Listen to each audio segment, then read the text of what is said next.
বিতোষক এই টুর্নামেন্টে খেলবেন না বা তার খেলার চান্স নেই বললেই চলে। ঘনিষ্ঠ সূত্র বলছে যারা এখনো নাকি বিতোষকের পাসপোর্ট প্রসেসিংটাই শেষ হয়নি। বাংলাদেশ ফুটবল ফেডারেশন কিভাবে তাহলে তার টিমে রাখলো? মানে পুরো বিষয়টা আমার ধোঁয়াশা লাগছে। লাতিন বাংলা সুপার কাপ খেলতে এরই মধ্যে বাংলাদেশে রওনা দিয়েছেন কাসপার হক, ইব্রাহিম নেওয়াজ ইংল্যান্ড থেকে রওনা দিয়েছেন। ওদিকে অস্ট্রেলিয়া থেকে ঈশান মালিক, আরও যাদের আসার কথা বেশিরভাগই সব রওনা দিয়েছেন। বাংলাদেশের প্রবাসী ফুটবলাররা যারা বাংলাদেশের অরিজিন ফুটবলার যারা লাতিন বাংলা সুপার কাপ খেলতে বাংলাদেশে আসছেন তারা কিন্তু বিতোষক চাকমার কি খবর? বিতোষক চাকমা কি বাংলাদেশে আসছেন লাতিন বাংলা সুপার কাপ খেলতে? এই প্রশ্নটা কেন হঠাৎ করে আমি করছি বা এই প্রশ্নটা এই মুহূর্তে কেন করছি? এই মুহূর্তে করার এই কারণেই গত ২-৩ দিন ধরে আমরা যেটা জানছিলাম যে দুবার টিম দিতে দেখলাম। বাংলাদেশ ফুটবল ফেডারেশনই টিমটা করে দিচ্ছে। লাতিন বাংলা সুপার কাপে বাংলাদেশ নামে যে দলটি খেলবে তাদের টিমটা বাফুফেই করে দিয়েছে। ১ম টিমেও বিতোষক চাকমা ছিল। পরের টিমে যে চেঞ্জটা দেখলাম সেই চেঞ্জ টিমেও বিতোষক চাকমা আছেন।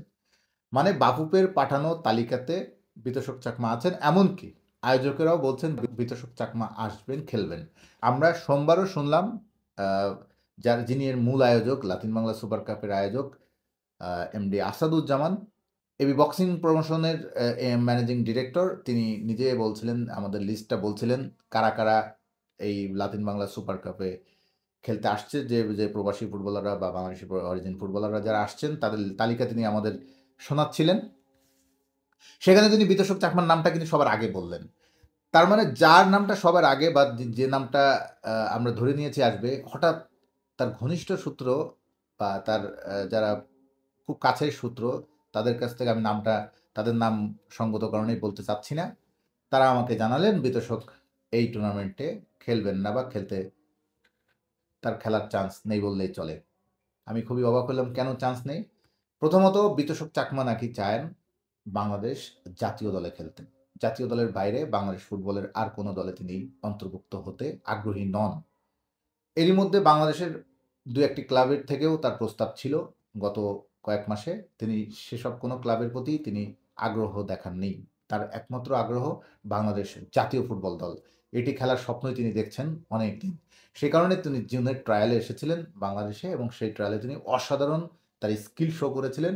দুর্দান্ত ২টি গোল করতে আমরা দেখেছিলাম যে প্রদর্শনী ম্যাচটা হয়েছিল। বিতোষক চাকমা সে কারণে সবার নজরে ছিল এবং সবার আগ্রহের ওই সময় খুবই তিনি অসাধারণ একটা পারফরমেন্স দেখিয়েছিলেন।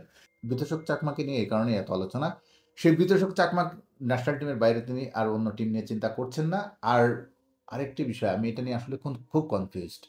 আয়োজকেরা বলছেন না, আমরা তার ঢাকায় আসার ব্যাপারে প্রসেসিং সবই করছি। কিন্তু তার ঘনিষ্ঠ সূত্র বলছে যারা এখনো নাকি বিতোষকের পাসপোর্ট প্রসেসিংটাই শেষ হয়নি। মানে আমার কাছে এটা আসলেই খুবই কনফিউজিং। যদি তার পাসপোর্ট প্রসেসিং কমপ্লিট না হবে তাহলে বাফুফের টিমে কেন তাকে রাখা? বাংলাদেশ ফুটবল ফেডারেশন কিভাবে তাহলে তার টিমে রাখলো? মানে পুরো বিষয়টা আমার ধোঁয়াশা লাগছে বিতোষক চাকমার বিষয়টা নিয়ে। এটা একটু আমার মনে হয় আরো খোলাসা করা উচিত। বিতোষক চাকমা মানে বিষয়টা একদম ক্লিন। যদিও আয়োজকরা দাবি করছে যে বিতোষককে আমরা নিয়ে আসছি, বিতোষক খেলবে এই টিমে। আরহাম ইসলাম, ইব্রাহিম, কাসপার, ঈশান, যেসব প্রবাসী ফুটবলাররা আসতে চাইছেন বাংলাদেশ লাতিন সুপার বাংলা কাপে, অলরেডি তারা অনেকে রওনা দিয়েছেন যেটা বললাম। কিন্তু সেখানে বিতোষক চাকমার ব্যাপারটা নিয়ে আমি এখনো যখন আমি কথাটা বলছি নিশ্চিত হতে পারিনি।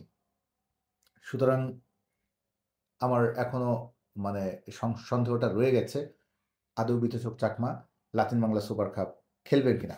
সেটি আমরা আরও পরিষ্কার হয়ে যাব, কারণ সবাই কালকে ঢাকায় পৌঁছে যাবে। সব খেলোয়াড়েরা বাংলাদেশে যারা আসছে ঢাকাতে বাইরে থেকে, দেশের বাইরে থেকে, তারা কালকে পৌঁছে যাবেন এবং আয়োজকেরা তাদেরকে খুব ভালোভাবে অভ্যর্থনা জানানোর সব প্রস্তুতি নিয়ে রেখেছেন বলে আমাদের জানালেন এমডি আসাদুজ্জামান, যিনি এই লাতিন বাংলা সুপার কাপের মূল আয়োজক। দেখা যাক সেই যারা আসছেন, নিশ্চয়ই যারা আসবেন সবাই তো ২ ডিসেম্বরের মধ্যেই সবাই চলে আসবেন। কারণ ৩ ডিসেম্বর থেকে সবাই প্র্যাকটিসে নেমে যাওয়ার কথা। বাংলাদেশ প্রস্তুতি শুরু করবে। ওদিকে এই দলটার যিনি কোচ গোলাম রব্বানী ছোটন, তিনি চীনে গিয়েছিলেন তার দল আন্ডার-17 দল নিয়ে। যে দলটি এই যে মাত্র এএফসি এশিয়ান কাপ আন্ডার-17 বাছাই খেলে এবং সেইখানেও বাংলাদেশের ছেলেরা ব্যর্থ হলো এশিয়ান কাপের যোগ্যতা অর্জন করতে। চীনের কাছে ৪-০ গোল খেয়েছে গোলাম রব্বানী ছোটনের অধীনে যে দলটা খেলেছে।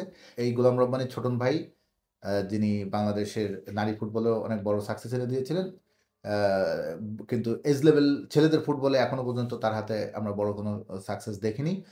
তার অধীনেই খেলবে হচ্ছে লাতিন বাংলা সুপার কাপে বাংলাদেশ দলটি।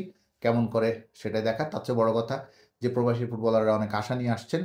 আম তাদেরকে তিনি কিভাবে খেলান, কিভাবে গেম টাইম দেন, এটাও কিন্তু আমরা অধীর অপেক্ষায় দেখার অপেক্ষায় আছি। কিন্তু সেই সব কথার আরেকটা শেষ কথায় বিতোষক চাকমা আসছেন তো?